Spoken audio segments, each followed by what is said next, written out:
Dominik, čo je toto za zdvihák? To je nožnicový zdvihák.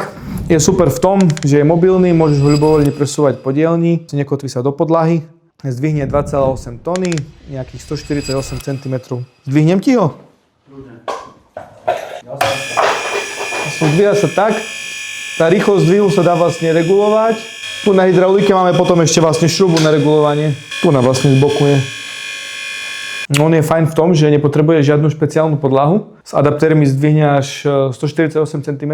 Nemusí sa nejako kotviť. Je mobilný, môžeš si ho vybrať von, alebo na zamkovú dlažbu napríklad. Môžeš ho ľubovoľne presúvať po dielni. Má v sete rôzne adaptéry, čiže je vhodný aj napríklad na nejaké autá, ktoré sú napríklad off-road, majú nejaké oplaštenie alebo nejaké oplastovanie zo spodu. Je to na 230 V?